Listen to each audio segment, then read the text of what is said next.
سيئات أعمالنا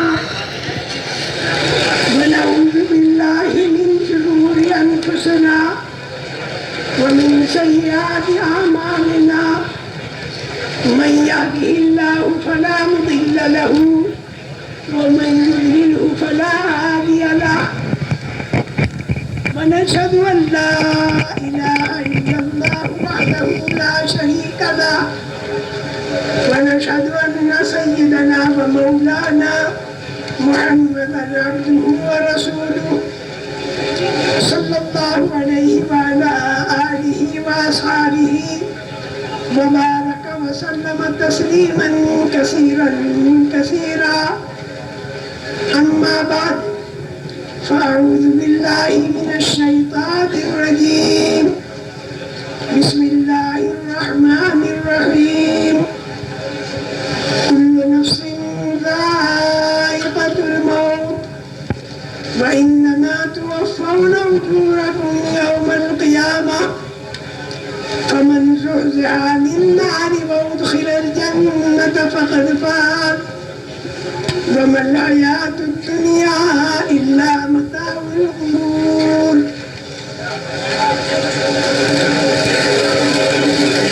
میرے محترم دوستوں اور بزرگوں،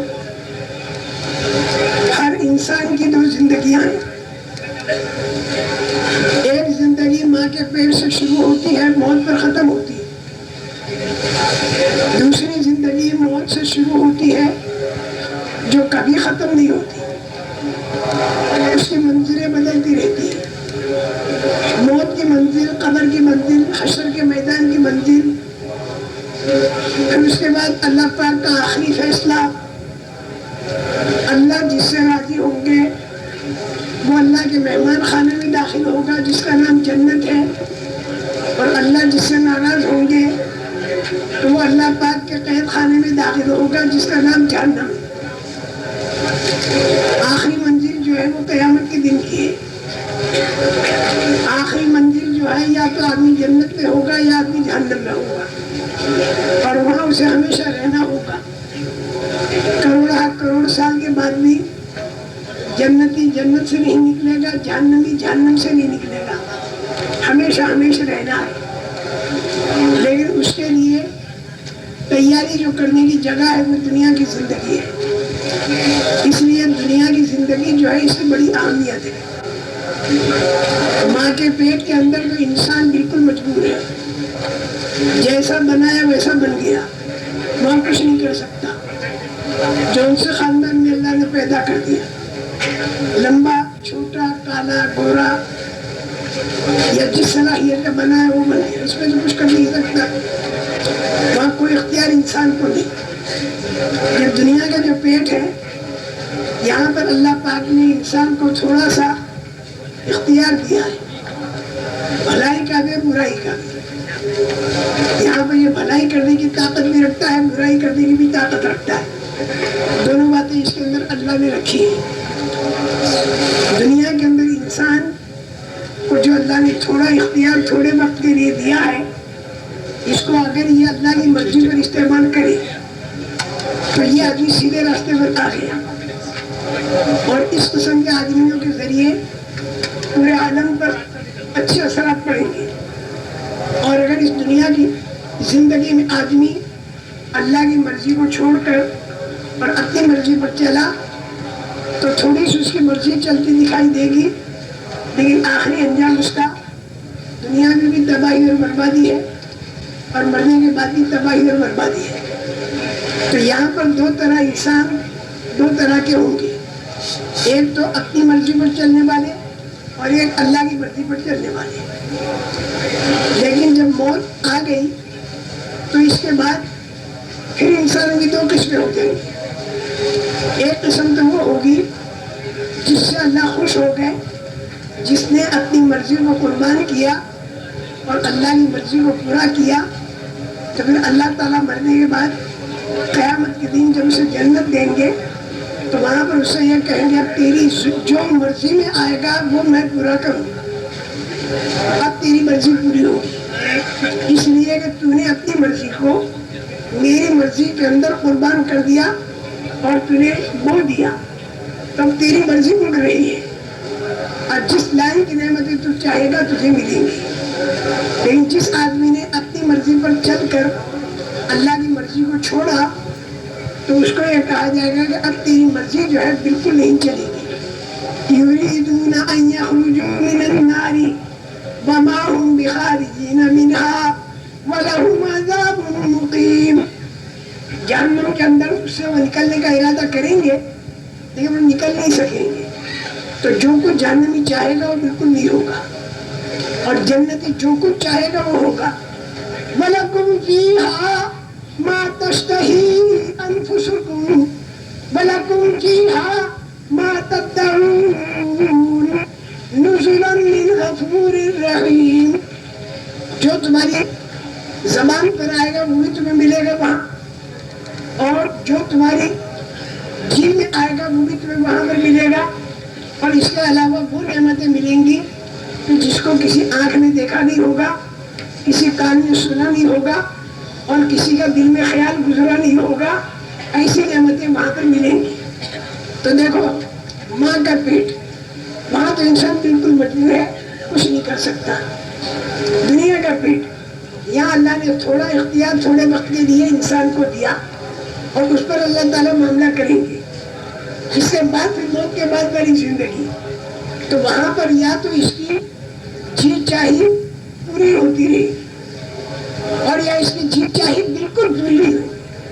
جہنم میں جی چاہی بالکل پوری نہیں ہوگی، اور جنت میں جی چاہی ساری کی ساری پوری ہو جائے گی.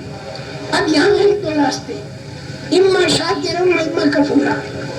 میرے محترم دوستو، جو سیدھا راستہ اللہ پاک نے بتایا انبیاء کرام علیہ السلام کے ذریعے، جس میں روزانہ ہم کہتے ہیں اہدنا الصراط المستقیم، اے اللہ تو ہم کو سیدھا راستہ بتا، اور سیدھے راستے پر چلا اور منزل تک پہنچا. یہ تینوں کام اللہ ہی کریں گے.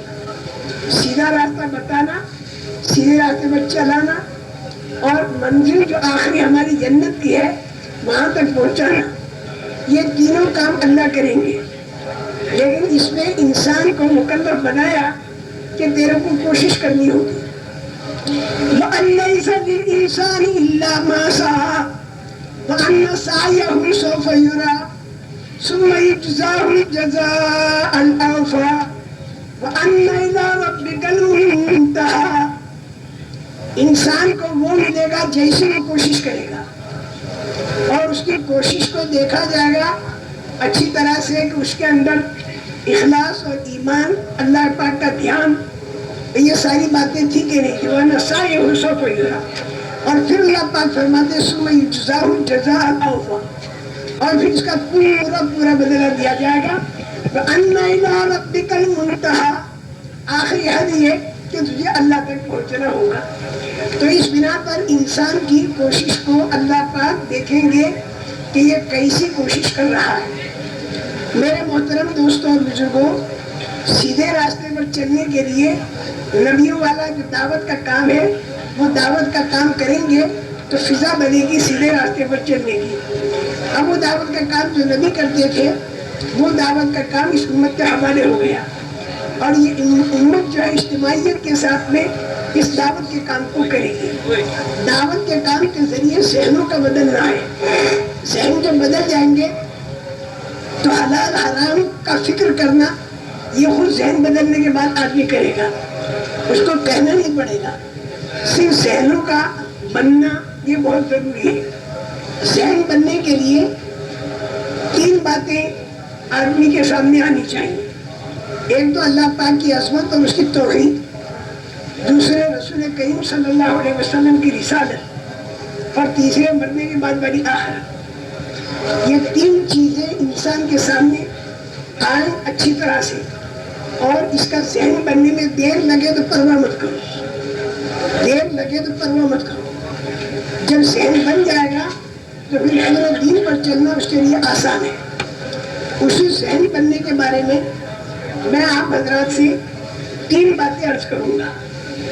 ایک تو طاقت، دوسرے خزانہ، اور تیسرے روشنی.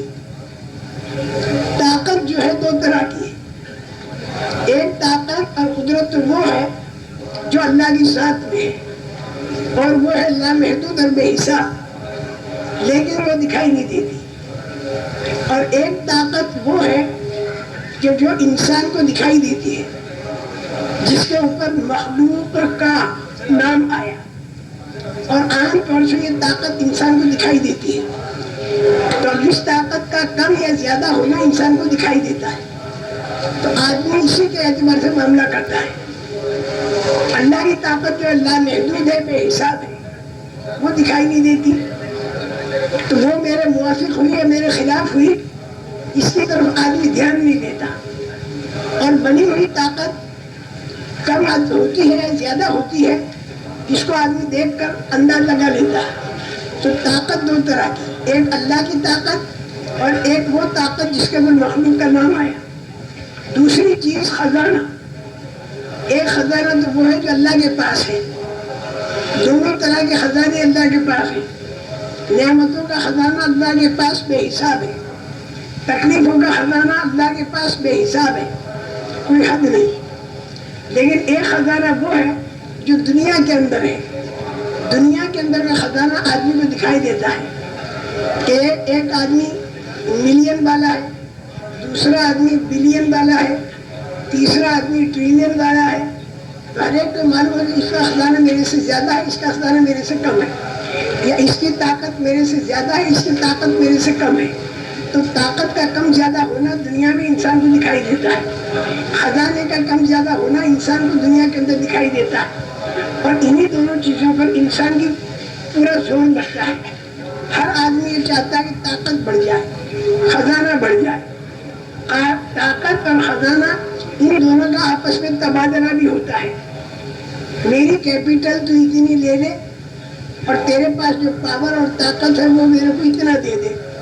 یہ آپس کے اندر تبادلہ، زر اور زور کا تبادلہ ہوتا ہے، کیپٹل اور پاور کا تبادلہ ہوتا ہے۔ بعض مرتبہ کیپٹل اور پاور دونوں کے دونوں مل جاتے ہیں، سمجھوتا کرتے ہیں، اور بعض مرتبہ ان دونوں کے اندر انبن ہو جاتی ہے۔ یہ تو میں نے وہ بتایا کہ جو انسان کو اپنی آنکھوں سے دکھائی دیتا ہے، مخلوق طاقت اور مخلوق وہ خزانہ جو انسان کو دکھائی دیتا ہے۔ میرے محترم دوستو، تیسری چیز ہے روشنی۔ روشنی بھی دو طرح کی ہے۔ ایک روشنی تو وہ ہے جو بنی ہوئی ہے، چاند، سورج اور بتی، یہ روشنی جو ہے مخلوق ہے۔ مخلوق نور سے بنی ہوئی طاقت اور موجودہ خزانہ آدمی کو نظر آتا ہے۔ لیکن ایک نور وہ ہے جو اللہ کی ذات میں ہے، اور وہ اللہ کی ذات والا جو نور ہے وہ جس کو مل جائے وہ اس کے دل میں اترتا ہے۔ مومن کے دل میں اللہ پاک اس نور کو اتارتے ہیں جو ہدایت کا نور ہے اور جو ایمان کا نور ہے۔ جب وہ آدمی کے دل کے اندر اترتا ہے تو اس کو یہ معلوم ہو جاتا ہے کہ اللہ کی طاقت کتنی بڑی اور اللہ کا خزانہ کتنا بڑا، اور پھر وہ کوشش کرتا ہے اس بات کی کہ اللہ کی طاقت میری حمایت میں آ جائے، تاکہ اللہ کے نعمتوں کے خزانے سے میرا کنیکشن ہو جائے، تاکہ میں دنیا میں اور آخرت میں دونوں جگہ کامیاب ہو جاؤں۔ یہ بات اس کو معلوم ہوتی ہے جب ہدایت کا نور اور ایمان کا نور اس کے دل کے اندر اترتا ہے، تب اسے معلوم ہوتا ہے۔ میرے محترم دوستو، یہ ہدایت اور ایمان کا نور دل کے اندر کیسے اترے، اس کے لیے یہ ساری محنت ہے۔ یہ جتنی محنت کی جا رہی ہے مقامی کام پر، باہر کی نقل و حرکت، اور اسی طرح ملکوں کے اندر جماعتوں کا بھیجنا، صوبوں کے اندر جماعتوں کا بھیجنا، گھروں کے اندر تعلیم کا کرنا، اللہ کا ذکر کرنا، قرآن پاک کی تلاوت کرنا، دعوت کا دینا، اللہ کی عظمت اور بڑائی کا تذکرہ کرنا، یہ جتنا بھی اعمال اس کے اندر بتائے جاتے ہیں، یہ اس لیے بتائے جاتے ہیں تاکہ ہدایت کا نور جو ہے وہ ہمیں ملے، اور صرف ہمیں نہ ملے بلکہ دوسروں کے اندر بھی منتقل ہوتا چلا جائے۔ بہت بڑی دولت جو ہے وہ ہدایت اور ایمان کا نور دل کے اندر اترنا۔ جس کو یہ مل گیا تو وہ دنیا اور آخرت کے اندر کامیاب ہو گیا۔ ہدایت کا نور اگر نہ ملا تو ملک اور بعد روپیہ پیسہ، سونا چاندی، پوری دنیا کی حکومت ہاتھ میں آ جائے، پوری دنیا کی دھن دولت ہاتھ میں آ جائے، لیکن یہ آدمی تباہ اور برباد ہوگا جس کے دل میں ہدایت کا نور نہیں ہوگا۔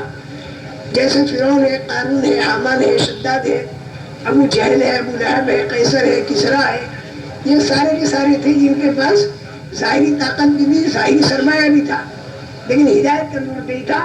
تو نتیجے کے اندر تباہی اور بربادی ان کے اوپر آئی. اور جن کے دلوں کے اندر ہدایت کا نور ہوگا تو ان کے ہاتھ میں کچھ بھی نہ ہو پھر بھی وہ کامیاب ہوں گے. جیسے انبیاء کرام علیہ السلام اور ان کی بات کے ماننے والے, ان کے دلوں میں ہدایت کا نور تھا, تو کوئی مچھلی کے پیٹ میں گئے وہاں پر بھی کامیاب ہو گئے, کوئی جیل خانے میں چلے گئے یوسف علیہ السلام وہاں پر بھی کامیاب ہو گئے. اسی طرح ابراہیم علیہ السلام کو آگ میں ڈالا وہاں پر بھی کامیاب ہو گئے. اسماعیل علیہ السلام کے گلے پر چھری چلائی گئی وہ وہاں پر بھی جا کر کامیاب ہو گئے.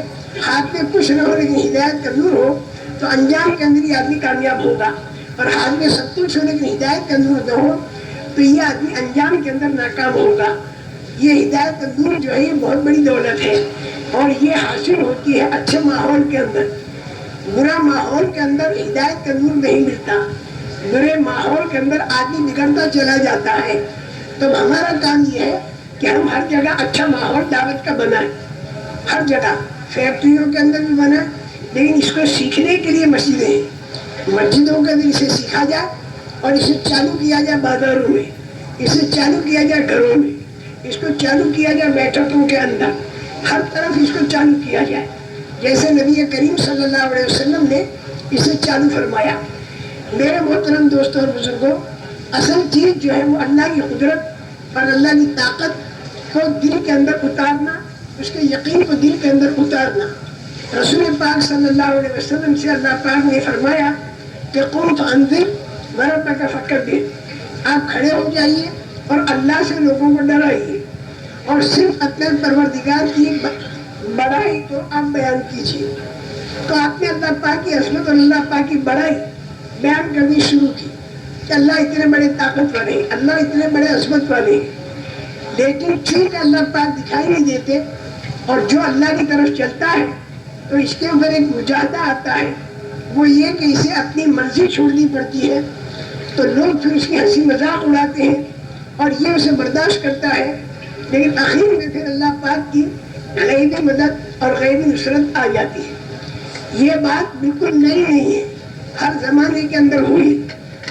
جتنے بھی بے ایمان تھے اور جتنے بھی بھٹکے ہوئے تھے, ان لوگوں نے دعوت کا کام کرنے والے انبیاء کرام علیہ السلام کو یہ کہا کہ یا تو تم ہمارا دھرم قبول کرو, نہیں تو ہم تم کو اپنے دیش میں سے نکال دیں گے. ہر زمانے میں یہ بات کہی گئی, انبیاء کرام علیہ السلام کو یہ بات کہی گئی, اور قیامت تک یہ بات کہی جاتی رہے گی. اس سے گھبرانے کی کوئی ضرورت نہیں. وقال الذين كفروا لرسلهم لنخرجنكم من ارضنا او لتعودن في ملتنا. ہر زمانے کے بگڑے ہوئے لوگوں نے, خراب لوگوں نے, بگڑے ہوئے لوگ کون ہیں؟ بگڑے ہوئے لوگ وہ ہیں جو یا تو اللہ کو بالکل نہ مانے, اور یا اگر اللہ کو مانے تو ایک سے زیادہ مانے, یا اللہ کو ایسا نہ مانے جیسا اللہ ہے. یہ سارے کے سارے بگڑے ہوئے. ان لوگوں کے سامنے تو ظاہری طاقت اور ظاہری سرمایہ ہے, اس کو سامنے رکھ کے یہ کام کریں گے. ان لوگوں کو اپنی طاقت پر گھمنڈ تھا, اور وہ کہتے تھے کہ تم تو بالکل کمزور ہو, تمہارے ماننے والے تو بالکل کمزور ہو گئے. یہ سارے ایرے غیرے نتھو خیرے یہ بات تمہاری مانتے ہیں, بڑے بڑے بھاری طاقت والے تو تمہارے خلاف ہے. یا تو ہم جیسے بن کے رہو, اگر ہمارے ملک میں رہنا ہے تو ہم جیسے بن کر رہو, اور اگر تم ہم جیسے بن کر نہیں رہو گے تو ہم تم کو اپنے ملک کے اندر سے نکال دیں گے. یہ ان لوگوں نے کہا. تو اللہ پاک جو زمین آسمان کا بنانے والا, جو چاند سورج کا بنانے والا, جو منی کے قطرے سے اتنا لمبا چوڑا انسان بنانے والا, اللہ پاک جو ایک حکم سے 12 راستے سمندر میں بنانے والا, وہ اللہ جو پکا ہوا کھانا آسمان سے اتارنے والا, وہ اللہ جو آگ کو ٹھنڈا کرنے والا, وہ اللہ جس نے ایک حکم سے فرشتے بنا ڈالے, ایک حکم سے جنت و جہنم بنا ڈالی, ایک حکم سے جو چاہے اللہ کر سکتا ہے. اللہ کو جو کام کرنا ہے صرف ایک حکم دے دے وہ کام ہو جاتا ہے. اللہ کو کوئی زیادہ پروگرام بنانے کی ضرورت نہیں ہے. اللہ تعالیٰ جس کی انما امرہ اذا اراد شیئا ان یقول له کن فیکون. اللہ کا معاملہ یہ ہے کہ جب اللہ کسی چیز کا ارادہ کرتا ہے تو وہ یہ کہتا ہے کہ ہو جا تو فوراً وہ چیز ہو جاتی ہے. یہ بات الگ ہے کہ دنیا کے اندر اللہ پاک ہر چیز کو دھیمے دھیمے کرتا ہے اور آخرت کے اندر اللہ پاک ہر چیز کو جھٹپٹ کرے گا. اتنا فرق ہے. یہاں تو ہر چیز اللہ دھیمے دھیمے کرتا ہے.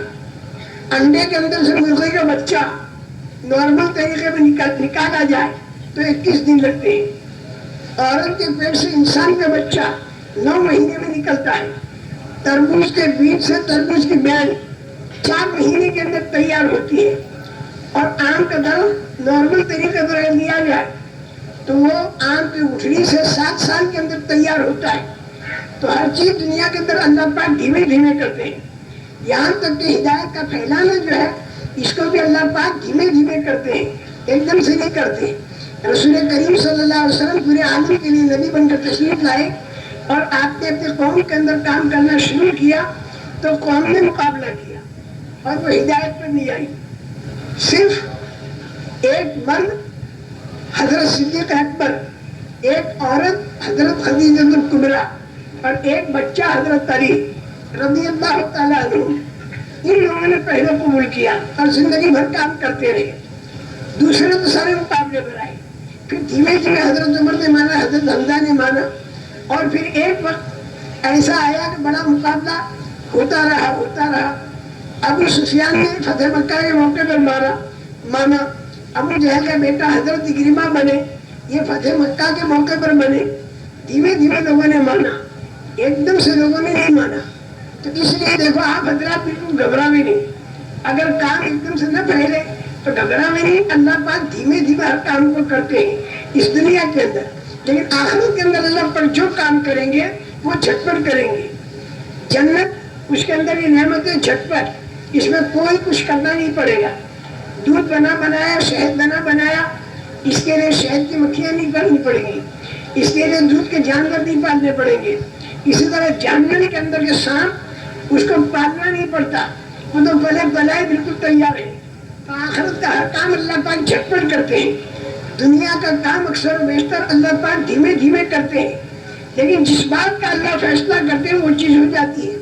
یہ قادر مطلق اللہ جب ان بھٹکے ہوئے لوگوں نے نبیوں سے اور دعوت کے کام کرنے والوں سے اپنی طاقت پر گھمنڈ میں آ کر اور اپنے خزانے اور سرمایہ پر گھمنڈ میں آ کر جب انہوں نے کہا کہ یا تو تم ہمارے جیسے بن جاؤ, نہیں تو ہم تم کو اپنے ملک کے اندر سے نکال دیں گے. وقال الذین کفروا لرسلہم لنخرجنکم من ارضنا او لتعودن فی ملتنا. تو اس پر اللہ تعالیٰ زمین آسمان کا بنانے والا اس نے وحی بھیجی, اور بالکل پکی بات اللہ نے کیا وحی بھیجی, فَأَوْحَىٰ إِلَيْهِمْ رَبُّهُمْ لَنُهْلِكَنَّ الظَّالِمِينَ. اللہ پاک نے یہ کہا, یہ لوگ جو تم کو اپنے ملک سے نکالنے کی دھمکی دیتے ہیں, اللہ نے کہا میں ان کو دنیا ہی سے نکال کے باہر کر دوں گا. فَأَوْحَىٰ إِلَيْهِمْ رَبُّهُمْ لَنُهْلِكَنَّ الظَّالِمِينَ. میں دنیا ہی سے نکال کر ان کو باہر کر دوں گا. یہ گویا کہ کہا گیا ان سے. میرے محترم دوستوں اور بزرگوں, چنانچہ فرعون ہے, قارون ہے, حامان ہے, شداد ہے, یہ سارے کے سارے دنیا ہی سے نکل کر باہر ہو گئے. دنیا ہی سے اللہ پاک میں نکال کر باہر کر دیا. فَأَوْحَىٰ إِلَيْهِمْ رَبُّهُمْ لَنُهْلِكَنَّ الظَّالِمِينَ وَلَنُسْكِنَنَّكُمُ الْأَرْضَ مِن بَعْدِهِمْ. اور تم کو میں آباد کروں گا اور ان ظالموں کو میں برباد کروں گا. یہ اللہ پاک نے فرمایا, وہ ظالم جو تھے ان کو تو میں برباد کروں گا اور تم لوگوں کو میں آباد کروں گا. چنانچہ اللہ پاک نے ہر زمانے میں یہ کیا. جب یہ آیتیں رسول پاک صلی اللہ علیہ وسلم پر اتری تو اس زمانے کے بگڑے ہوئے جو تھے ان کے ذہن میں بھی یہ بات آئی کہ یہ تو ساری پرانی کہانیاں ہیں.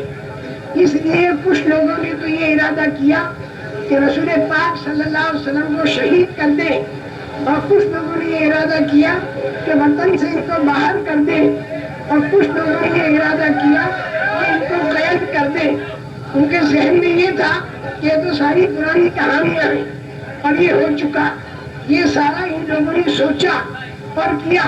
لیکن اللہ پاک جو بات پچھلے زمانے یہ کہتے ہیں یہ کہانی نہیں ہوتی، بلکہ اللہ پاک رہبری فرماتے ہیں کہ اگر تم سدھر کر رہو گے تو تمہارے ساتھ وہی معاملہ ہوگا جو پچھلے قوموں کے ساتھ ہوا، سدھری ہوئی قوموں کے ساتھ. جیسے اللہ کی غیبی مدد آئی قیامت تک ویسی غیبی مدد آتی رہے گی. اور اگر تم بھٹکے ہوئے رہے اور بگڑے ہوئے رہے تو جیسے پہلوں پر باوجود ان کی طاقت اور دھن دولت کے اللہ پاک کی دنیا کے اندر بھی پکڑ آئی اور بندے کے بعد والی زندگی بھی ان کی بگڑ گئی، تو اسی طرح تمہاری بھی زندگی بندے کے بعد والی بگڑ جائے گی اور دنیا کے اندر بھی تمہارے اوپر اللہ پاک کی پکڑ آئے گی. تو یہ صرف کہانیاں نہیں ہیں بلکہ قیامت تک آنے والے انسانوں کے لیے رہبری ہے. لیکن وہ لوگ سمجھے کہ یہ کہانی ہے، تو اللہ پاک نے ان کو دکھا دیا کہ تم چاہتے تھے قید کریں، تم چاہتے تھے وطن سے باہر کر دیں، تم چاہتے تھے قتل کریں. ارے تم نے جو چاہا اللہ پاک نے وہ تمہارے ساتھ ہی کر کے دکھا دیا. بدر کے اندر 70 تو قتل ہوئے اور 70 قید ہوئے اور بہت سے وطن سے بے وطن ہو گئے. میرے محترم دوستو، آج بھی ہم ڈنکے کی چوٹ یہ کہتے ہیں، ڈنکے کی چوٹ یہ کہتے ہیں کہ اللہ کی طاقت کو تسلیم جو کرے گا اس کا بیڑا پار ہوگا، اور جو اللہ کی طاقت کو تسلیم نہیں کرے گا تو جب تک اللہ پاک ڈھیل دیں گے اس وقت تک پتہ نہیں چلے گا. لیکن جس دن اللہ کی پکڑ آئے گی تو ساری دنیا کی طاقت اور ساری دنیا کی دھن دولت اللہ کی پکڑ سے بچا نہیں سکتی. یہ قیامت تک برابر ہوتا رہے گا. اللہ پاک نے جو فرمایا کہ میں ظالموں کو برباد کروں گا اور میں ان لوگوں کو کہ جنہوں نے اللہ کی طاقت کو تسلیم کیا ان کو میں آباد کروں گا. یہ بات ختم نہیں ہوئی، قیامت تک ہوئی. اور اللہ نے یہ وعدہ ہے اگر ساری دنیا کے لوگوں کو آباد ہونا ہے تو 2 کام کریں. ہم ساری دنیا میں یہ بات بتاتے ہیں خیر خواہی کی، یہ بھلائی کی بات ہے. پوری دنیا کے ہر ملک، ہر قوم اور ہر خاندان کے لیے یہ بھلائی کی بات ہے کہ اگر تمہیں آباد ہونا ہے تو 2 کام کرو. ایک کام تو یہ کرو کہ اللہ کے سامنے کھڑا ہونے کا ڈر، کل قیامت کے دن اللہ کے سامنے کھڑا ہونے کا ڈر اپنے دل کے اندر پیدا کرو. اور دوسری بات یہ کہ اللہ پاک نے جن باتوں سے وعید بتائی ہے اور ڈرایا ہے ان باتوں سے ڈرو. اگر یہ 2 باتیں آ گئی تو خدا پاک کی قسم اللہ کا وعدہ ہے کہ میں آباد کروں گا. اپنی اپنی فطری موت پر لوگ مرتے رہے یہ تو ہوتا رہے گا. اس لیے یہ موت ایک ایسا پل ہے جس کے اوپر ہر بھلے اور برے کو جانا ہے، ہر چھوٹے اور بڑے کو جانا ہے. لیکن موت کے پل کے بعد یا تو اس کا استقبال ہوگا فرشتوں کے ذریعے اور یا اس کو دھمکی دی جائے گی فرشتوں کے ذریعے. لیکن موت کے پل سے ہر ایک کو گزرنا ہے. فطری موت تو ہر ایک کو آئے گی، لیکن دنیا کے اندر آباد ہونا ہے اور یہ زلزلوں سے بچنا ہے، طوفانوں سے بچنا ہے، سیلابوں سے بچنا ہے، آپس کی خون ریزیوں سے بچنا ہے، اور جو مختلف لائن کی مصیبتیں بلائیں جو آتی ہیں اللہ کی طرف سے، اس سے اگر بچنا ہے تو ہم ساری دنیا کو اللہ کی بتائی بات بتاتے ہیں. ذالک لمن خاف مقامی وخاف وعید. یہ آباد ہونا، اپنے اپنے وطن میں، دنیا میں، دوسری جگہوں پر آباد ہونا اگر کوئی چاہتا ہے تو یہ اس کے لیے ہے کہ جو قیامت کے دن اللہ کے سامنے کھڑا ہونے سے ڈرے، اور جو قیامت کے دن اور جو اللہ پاک کی وعیدوں سے ڈرے. اگر یہ ہوگا تو پھر وہ آباد ہوگا. اب پوری دنیا میں آبادی آئے اور پوری دنیا بربادی سے بچے، اس کا طریقہ کیا ہوگا کہ آخرت کے تذکرے اتنے کیے جائیں کہ ہر سننے والے کو مرنے کے بعد والی زندگی کا فکر ہو جائے. اگر یہ مرنے کے بعد والی زندگی کا فکر اور اس کا ڈر اگر آ گیا تو پورا عالم آباد رہے گا، پورا عالم ذالک لمن خاف مقامی وخاف وعید۔ اس بنا پر آپ حضرات سے گزارش ہے کہ گھروں کے اندر تعلیم کے حلقوں میں اور اسی طرح گشتوں میں اور اسی طرح باہر کے ملکوں کی جماعتوں کے بھیجنے میں، اپنے ملک کی جماعت کے بھیجنے میں ہر وقت میں آخرت کے تذکرے ہو۔ یہ آخرت جو ہے یہ نظروں سے غائب، یہ دوربین ہے۔ ایک تو دنیا کی مادی لائن کی دوربین ہے، یہ دنیا کی مادی لائن کی دوربین جو ہے وہ جو چاند کے دھبے وغیرہ دکھا دے گی، لیکن روحانی لائن کی دوربین، ایمان کی جو دوربین اگر مل گئی اور ہدایت کے نور کی دوربین اگر مل گئی تو ہزاروں سال کی پہلے کی بھی سمجھ میں آئے گی اور ہزاروں سال کی بعد کی بھی سمجھ میں آئے گی اور آسمانوں کے اوپر کی بھی سمجھ میں آئے گی اور زمین کے نیچے کی بھی سمجھ میں آئے گی اور زمین آسمان کے بیچ کی بھی سمجھ میں آئے گی۔ ایمان کی لائن کی دوربین اگر دل کے اندر اتر گئی تو یہ آپ کی سمجھ میں بات آئے گی، یہ ایمان کی بات ہو رہی ہے تو فرشتوں نے ہجوم کر رکھا ہے، اور بات جب پوری ہو جائے گی تو فرشتے آسمانوں پر جائیں گے اور اللہ سے بات ہوگی اور اللہ بتائیں گے کہ تم کہاں سے آئے۔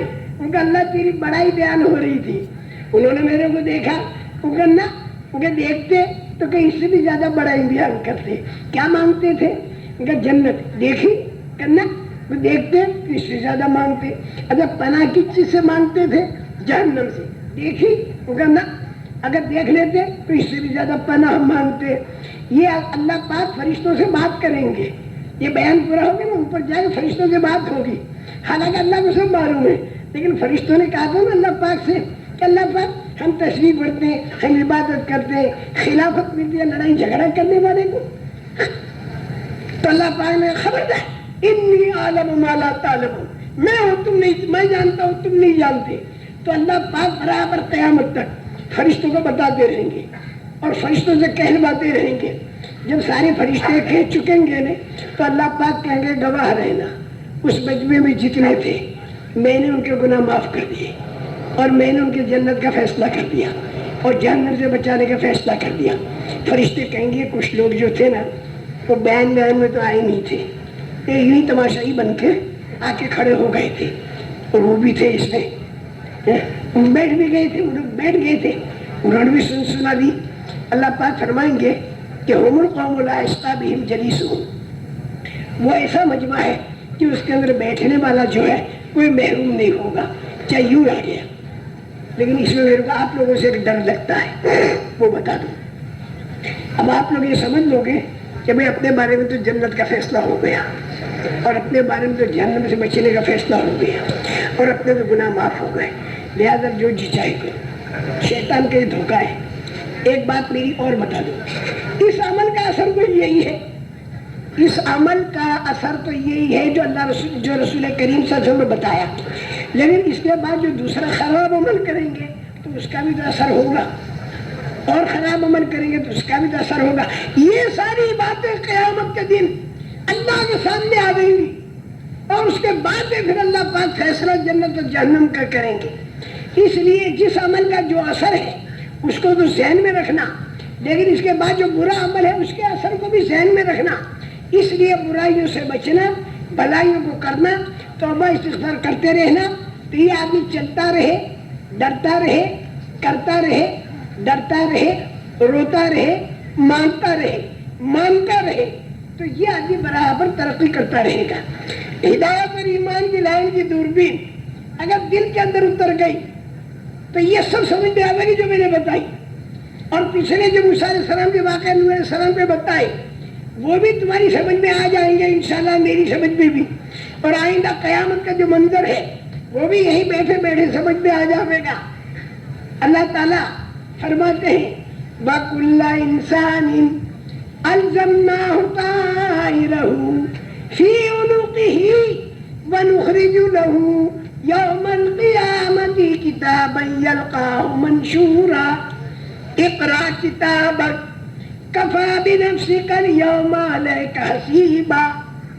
اللہ فرماتے ہیں ہر انسان جو بھلا یا برا عمل کرتا ہے وہ اس کے گلے کا ہار ہے، اور قیامت کے دن وہ رجسٹر کھل کر سامنے آ جائے گا، بھلائی اور برائی اس کو دکھائی دے جائے گی۔ اور اس سے کہا جائے گا کہ اپنا رجسٹر تو پڑھ لے اور اپنا حساب تو خود کر لے. ارے دفعات جرم کیا ہے یہ تو اپنے رجسٹر اور نامے عمل میں دیکھ لے, اور کس جرم کی کیا سزا ہے یہ قرآن میں دیکھ لے, جو عرش الہی کے پر لٹکا ہوا ہوگا, اور اپنا حساب تو خود کر لے. تو آدمی حیران رہ جائے گا, کیوں اس کو معلوم ہو جائے گا کہ جتنی نیکیاں دنیا کے اندر کی تھی وہ تو جنت کی نعمتیں بن کر سامنے آ گئی, اور جتنی برائیاں دنیا کے اندر کی تھی وہ جہنم کے سانپ اور بچھو بن کر سامنے آ گئے. بہت الجھن اور پریشانی میں پڑ جائے گا آدمی.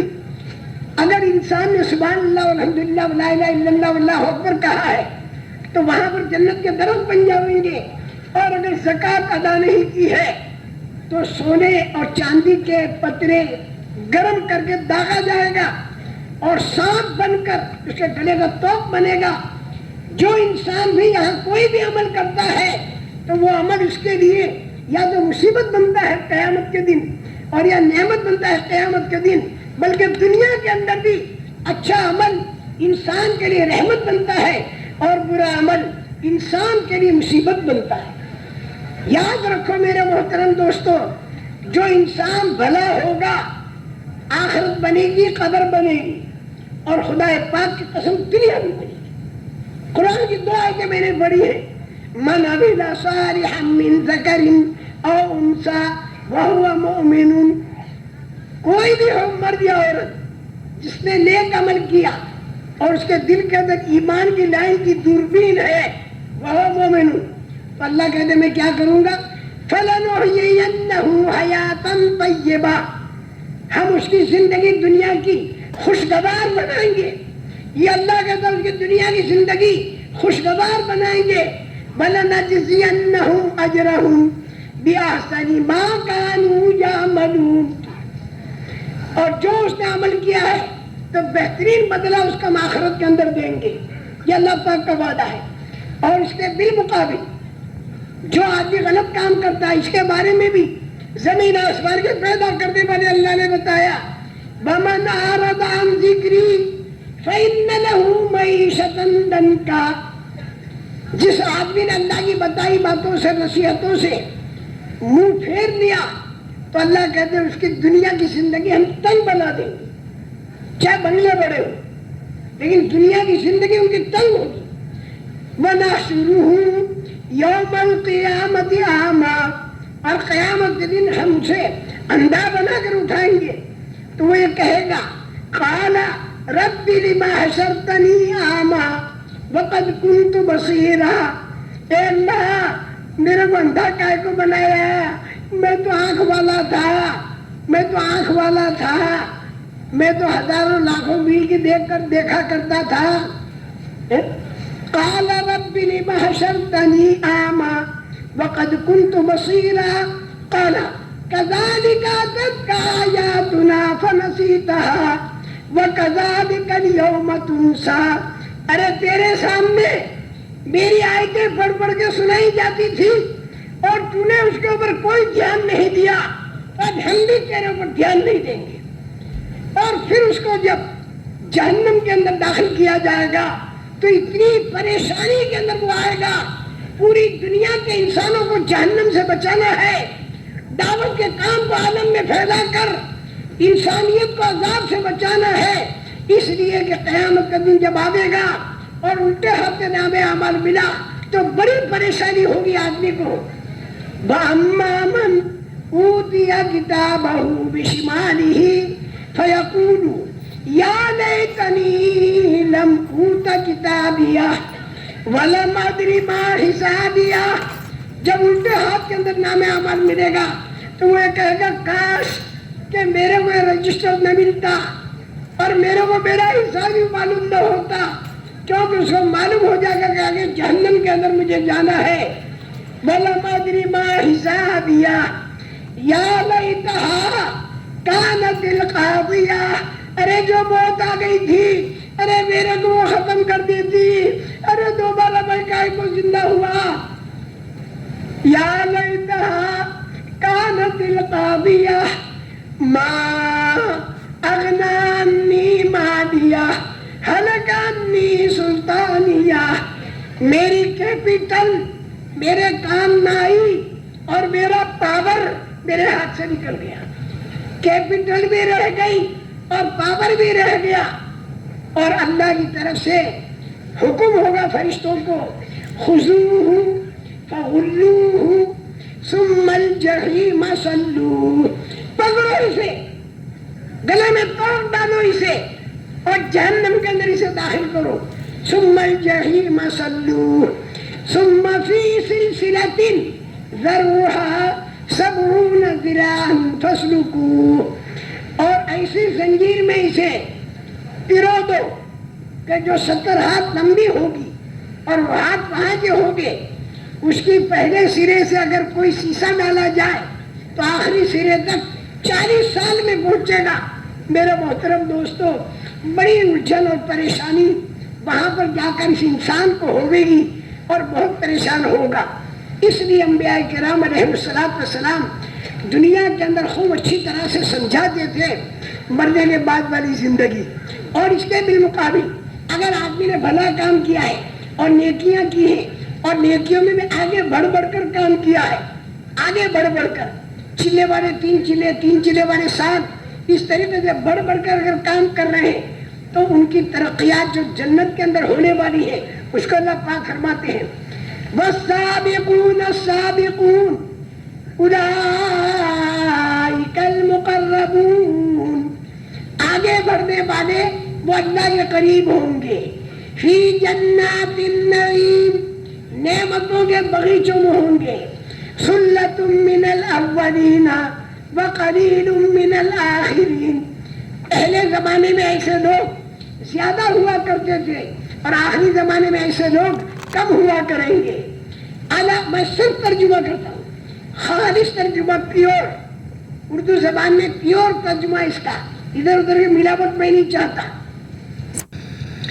علی سرر موضونۃ متکئین علیہا متقابلین، سونے کے تاروں میں جڑے ہوئے تختوں پر، تکیوں پر ٹیک لگائے ہوئے جنتی آمنے سامنے بیٹھے ہوں گے.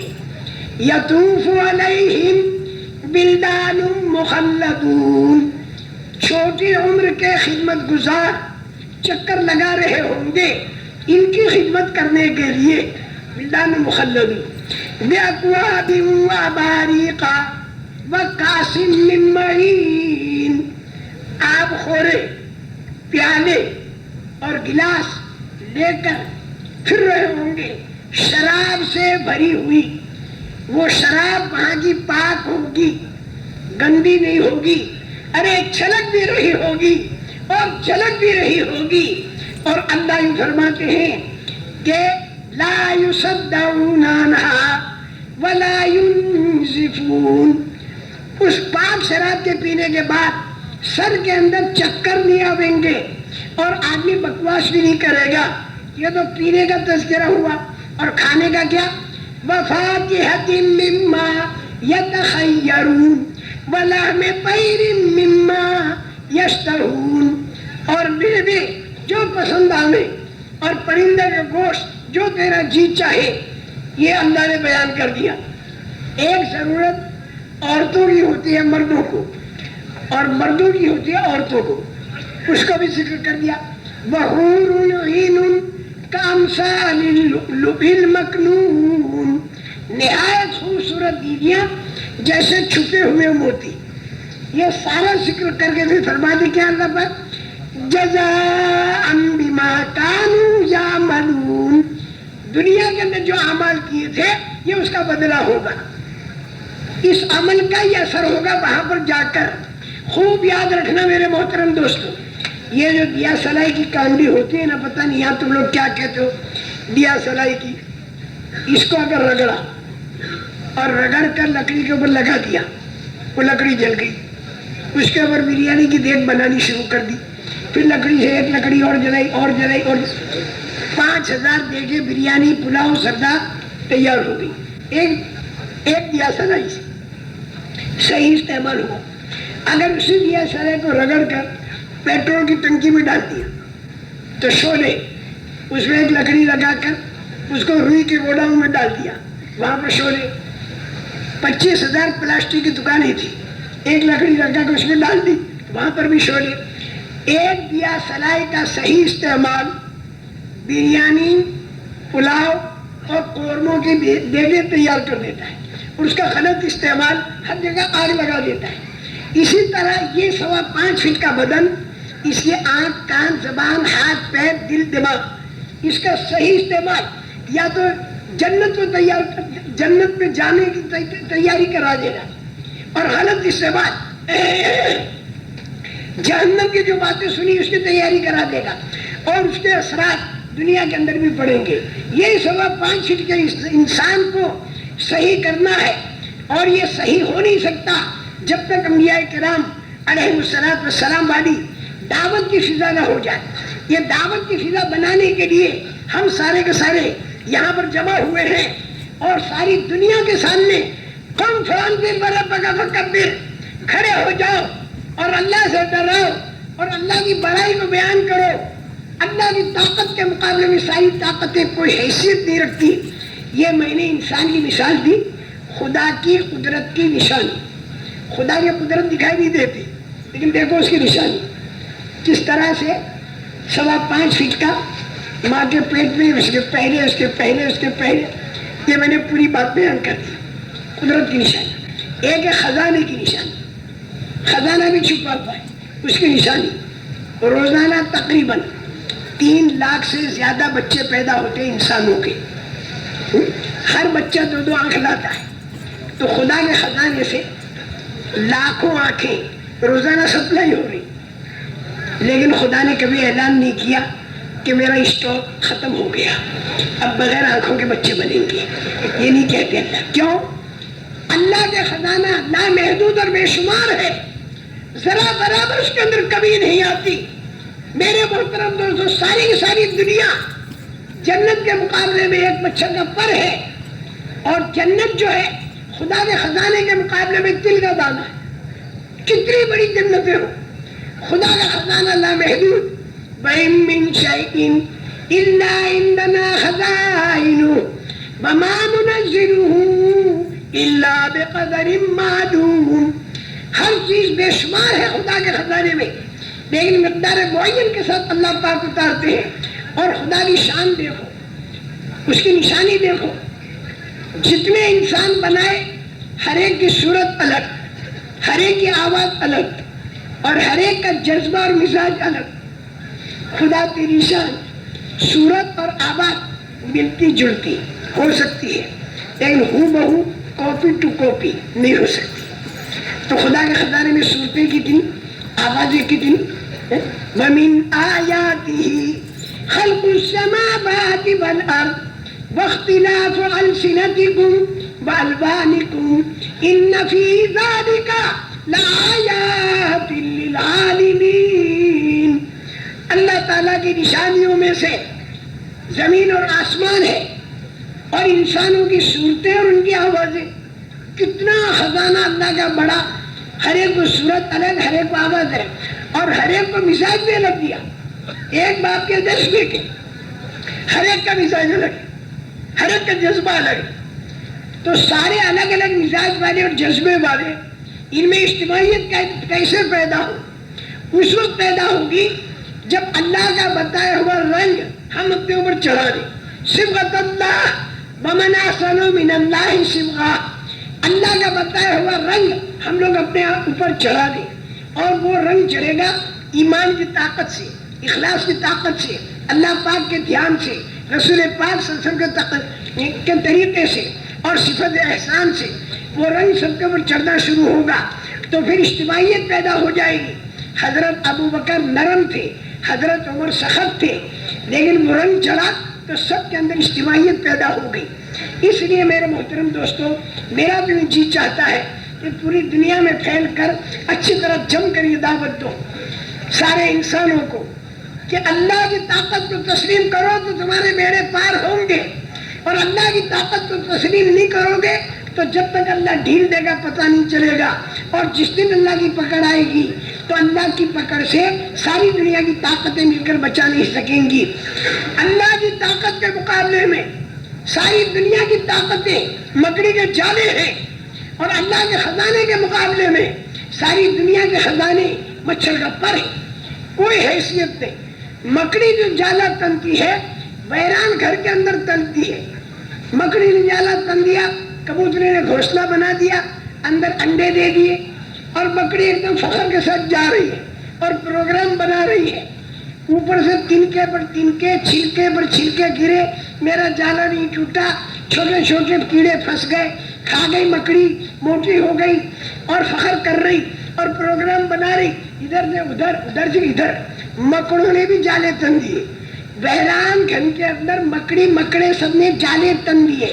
ویران گھر کے اندر جب ذکر الہی سے ویران، تعلیم کے حقوں سے ویران، دعوت دین سے ویران، ایمان کی مجلسوں سے ویران یہ دنیا ہو جاتی ہے تو پھر مکڑی اور مکڑے جالے تننا شروع کر دیتے ہیں. ویران گھر کے اندر جالے تن دیے گئے، پروگرام بننے شروع ہو گئے. فلاں مکڑی فلاں جگہ سے چلی، فلاں جگہ پر پہنچی، فلاں مکڑا فلاں جگہ سے چلا، فلاں جگہ پر پہنچا. وہ مکڑی اور مکڑا اتنے گھنٹوں تک بیٹھ کر بات کی. فلاں جالے کے اندر اتنے مکڑے جمع ہو گئے. 3 دن تک وہ مکڑے وہاں پر رہے.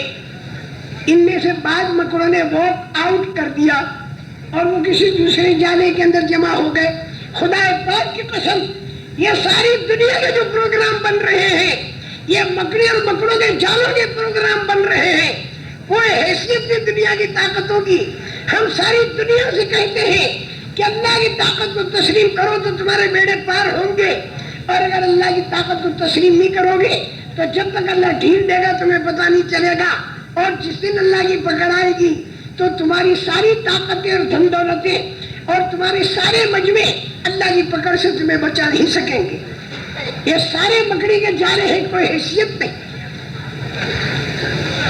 فرعون نے، اس کے لشکر نے خوب ستایا، لیکن حضرت موسیٰ علیہ السلام سمجھاتے رہے بنی اسرائیل کو. لیکن جب آباد کرنا ہوتا ہے گھر کو تو سب سے پہلے جالے صاف کیے جاتے ہیں. گھر کو آباد کرنا تو جالے صاف ہوتے ہیں پہلے. جالوں کے صاف کرنے میں لمبا کام نہیں پڑتا. ایک جھاڑو دیا اور چاروں طرف پھیر دیا، مکڑیاں بھی ختم، مکڑی بھی ختم اور جالے بھی ختم. ایک جھاڑو میں پھیر دینے زیادہ دیر نہیں لگتی. تو اسی طرح حضرت موسیٰ علیہ السلام نے خوب بنی اسرائیل کی تربیت فرمائی اور اللہ پاک نے ارادہ فرمایا کہ مصر کو آباد کرنا ہے، مصر کو آباد کرنا ہے دین سے. تو اللہ پاک نے کیا کیا؟ اللہ کے عذاب کا ایک جھاڑو آیا اور فرعون کا ملک کا جالا صاف ہوا، اور اللہ کے عذاب کا دوسرا جھاڑو آیا اور حامان کا وزارت کا جالا صاف ہوا، اور اللہ کے عذاب کا تیسرا جھاڑو آیا اور حامان کا، قارون کا مال کا جالا صاف ہو گیا. یہ سارے جالے صاف ہو گئے اور مصر حضرت موسیٰ علیہ السلام بنی اسرائیل کے حوالے ہوا. اب جتنا چاہو دین کا کام کرو. میرے محترم تو اچھی طرح کان کھول کر پوری دنیا کے لوگ سن لیں. یا تو اللہ کی طاقت کو تسلیم کرو تو تمہارے بیڑے پار ہوں گے، اور اگر اللہ کی طاقت کو تسلیم نہیں کرو گے تو جس دن اللہ کی پکڑ آئے گی تو اس دن تمہاری طاقتیں کام نہیں کر سکیں گی.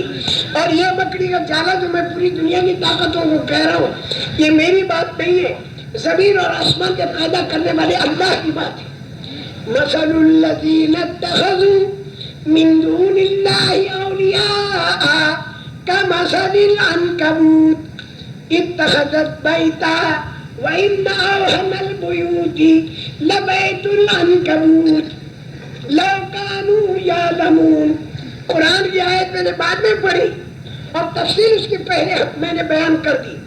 چونکہ وقت تھوڑا رہ گیا اس لیے میں اپنی بات کو موڑتا ہوں کہ ہم لوگ یہ نیت کریں کہ جب تک دنیا کے اندر رہنا ہے پوری زندگی دعوت کے کام کو اپنا کام بنانا ہے، اور پوری امت پوری زندگی کے لیے دعوت کے کام کو اپنا کام بنائے، اور قیامت کی آنے والی نسلیں دعوت کے کام کو اپنا کام بنائے. نیت اعلیٰ سے اعلیٰ درجے کی ہمیں کرنی ہے، اور کرنے کے بعد پھر قدم دھیمے دھیمے اٹھانا ہے.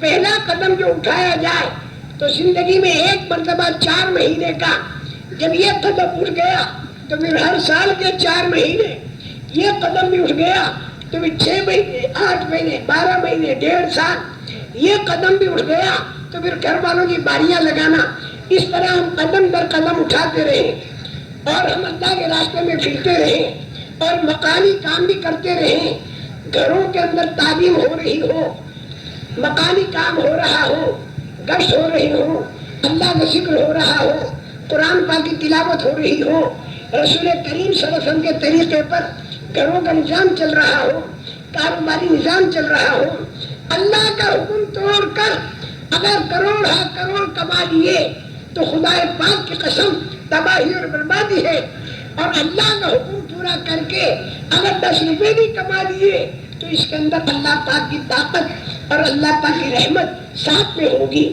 لیکن جماعتوں میں چلتے چلتے انبیاء کرام علیہ السلام کا درد اور نبیوں والا فکر اور نبیوں والی بے چینی ہم لوگوں کے اندر آنی چاہیے۔ رسول کریم صلی اللہ علیہ وسلم ایک ایک کے پیچھے جاتے تھے، ہم لوگ بھی دعوت ایک ایک سے دو دو سے ایک ایک سے دو دو سے مجمع ہر وقت نہیں ملا کرتے، ایک ایک دو دو تین تین ایک ایک دو دو تین تین ان سے دعوت دیا کرے۔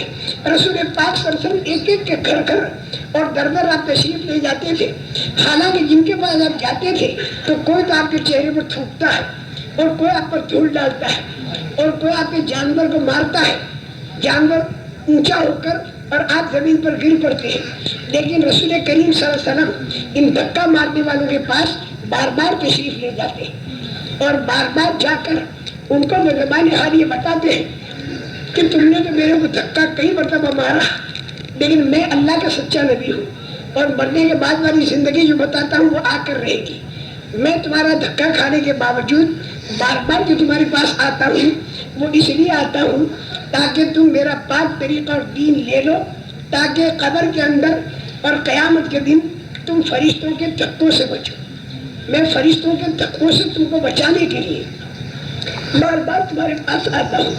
میرے محترم دوستو، ہم لوگوں کو بڑا صدمہ ہے کہ مشرکین نے رسول کریم صلی اللہ علیہ وسلم کو دھکے مارے، لیکن اس سے زیادہ رونے کی جو بات ہے وہ یہ ہے کہ جس پاک دین کے لیے اور جس پاک طریقے کے لیے رسول کریم صلی اللہ علیہ وسلم نے کافروں اور مشرکوں کے دھکے کھائے، آج وہ پاک طریقہ اور پاک دین مسلمان کے گھر سے دھکے کھا رہا ہے، مسلمان کے کاروبار سے دھکے کھا رہا ہے، مسلمان کی شادیوں سے دھکے کھا رہا ہے، مسلمان کے چہرے اور کپڑے سے دھکے کھا رہا ہے۔ جس پاک طریقے اور دین کے لیے رسول پاک صلی اللہ علیہ وسلم نے ان مشرکین اور کفار کے دھکے کھائے، آج وہ پاک طریقہ اور پاک دین مسلمان کے گھر سے دھکے کھا رہا ہے۔ سب لوگ سمجھ لو، کاروبار سے دھکے کھا رہا ہے اور چہروں سے دھکے کھا رہا ہے، شادیوں سے دھکے کھا رہا ہے۔ یہ زیادہ رونے کی چیز ہے۔ اس لیے میری گزارش یہ ہے کہ جماعتوں میں پھر کر اور مقامی کام کر کے ہمارے اندر نبیوں والی بے چینی، نبیوں والی بے قراری ہمارے اندر پیدا ہو جائے۔ اس بے چینی اور بے قراری کے ساتھ اگر ہم دعوت کا کام کریں گے تو صلاحیت کم ہو یا زیادہ، علم کم ہو یا زیادہ، پیسہ کم ہو یا زیادہ، نہ معلوم کس سے اللہ پاک کتنا غم کتنا کام لے لے۔ میں ایک بات عرض کرتا ہوں کہ رسول کریم صلی اللہ علیہ وسلم کا کام چھوٹ جانے کی بنا پر زبردست نقصان ہو رہا ہے۔ یہ دعوت کا کام پوری امت کرتی تھی تو اس کے 3 بڑے بڑے فائدے تھے۔ ایک فائدہ تو یہ تھا کہ بغیر ایمان والے ایمان میں آتے تھے، دوسرا فائدہ یہ تھا کہ جو ایمان والے تھے وہ سارے کے سارے اعمال پر چلتے تھے، اور تیسرا فائدہ یہ تھا کہ اعمال جو تھے بڑے طاقتور اور جاندار بنتے تھے۔ جب یہ دعوت والا کام اس امت نے چھوڑ دیا تو اس کے 3 نقصان ہوئے۔ ایک نقصان تو یہ ہوا کہ دوسروں کا ایمان میں آنا بند ہو گیا، دوسرا نقصان یہ ہوا کہ خود اس امت کے اندر سے اعمال ختم ہو گئے، یہاں تک کہ 90% مسلمان کے اندر سے نماز جاتی رہی، اور تیسرا نقصان یہ ہوا کہ جتنوں کے اندر اعمال باقی ہیں وہ اعمال بے جان ہو گئے، اس بنا پر وہ اعمال کی تاثیر ظاہر نہیں ہو رہی۔ یہ 3 نقصان ہیں۔ ان 3 نقصانوں سے بچنے اور ان 3 نفعوں کے لینے کے لیے ہمیں یہ نیت کرنی ہوگی کہ پوری امت دعوت کے کام پر کھڑی ہو جائے، تاکہ پورے عالم کے بسنے والی انسانیت جو ہے وہ جہنم کے عذاب سے بچ جائے۔ رسول پاک صلی اللہ علیہ وسلم راتوں کو ساری رات رویا کرتے تھے اور اللہ پاک انہیں تسلی دیتے تھے، میرے پیارے نبی آپ اتنے کیوں روتے ہیں؟ کیا آپ اپنے آپ کو ہلاک کر دو گے اگر وہ ایمان نہیں لاتے؟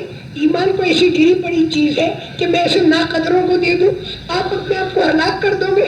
لعلک باخع نفسک الا یکونوا مؤمنین. ایمان ایسی گری پڑی چیز نہیں جو میں اسے ناقدروں کو دے دوں. لیکن آپ اتنا کائے کو روتے ہیں؟ بیل بھی آپ کے بدن میں آ جاتے تھے اور خوب آپ رویا کرتے تھے. میرے محترم دوستو، رسول کریم صلی اللہ علیہ وسلم والا یہ پاک دعوت والا کام چھوٹنے کی بنا پر 8 کروڑ 7 کروڑ انسان بغیر کلمے ایمان کے مر مر کے ہمیشہ کی جہنم میں جا رہا ہے. اس کا درد